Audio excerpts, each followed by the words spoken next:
গণতন্ত্রের প্রশ্নে বিএনপি আপোস করবে না বলে জানিয়েছেন দলটির স্থায়ী কমিটির সদস্য ডক্টর আব্দুল মঈন খান। তিনি অভিযোগ করেন, গণতন্ত্র বাধাগ্রস্ত করতে একটি মহল কাজ করছে।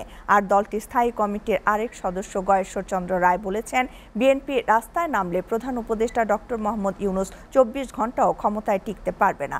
রাজধানীতে আলাদা অনুষ্ঠানে এসব কথা বলেন বিএনপির এই দুই সিনিয়র নেতা। আব্দুল আহাদের প্রতিবেদন। জাতীয় প্রেস ক্লাবে এক প্রতিবাদ সভার আয়োজন করে দেশ বাঁচাও বন্দর বাঁচাও আন্দোলন। এক একজন এক একটা কোম্পানির দায়িত্ব নিছেন। প্রধান উপদেষ্টার পদত্যাগের বিষয়ে বিএনপির স্থায়ী কমিটির সদস্য গয়েশ্বর চন্দ্র রায় বলেন, ডক্টর মোহাম্মদ ইউনূসের পদত্যাগের গুঞ্জন সাজানো নাটক। আমরা চাই ডক্টর ইউনূসের সফল হোক।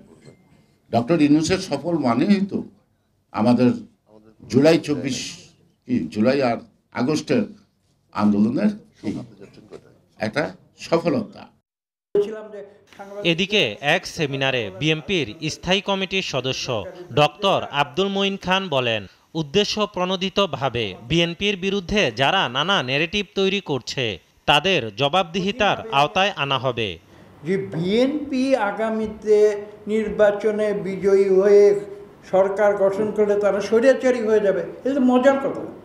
এটা যারা বলছে তাদের কি কোনো দায়িত্ব জ্ঞান আছে অথবা ইচ্ছাকৃত বলছে? তাহলে আমাকে একটা প্রমাণ দেখার যে বিএনপি বিরোধী দলীয় রাজনীতিদের উপরে স্বৈরাচারী আচরণ করেছে। সংকট সমাধানে গণতান্ত্রিক উত্তরণই একমাত্র পন্থা বলে জানান বিএনপির এই সিনিয়র নেতা। বাংলাদেশে দেখেছি যাদেরকে নিয়ে মানুষ মাথায় নৃত্য করেছে, কি পরে এমন এক সময় এসেছে যখন মানুষ তাদের ঘৃণা করেছে। আমি কোনো নাম বলতে চাই না। Leadership is not a constant factor across time, across the coordinate of time. Leadership is not a constant factor across the coordinate of time. Abdul Ahad, STV, Dhaka.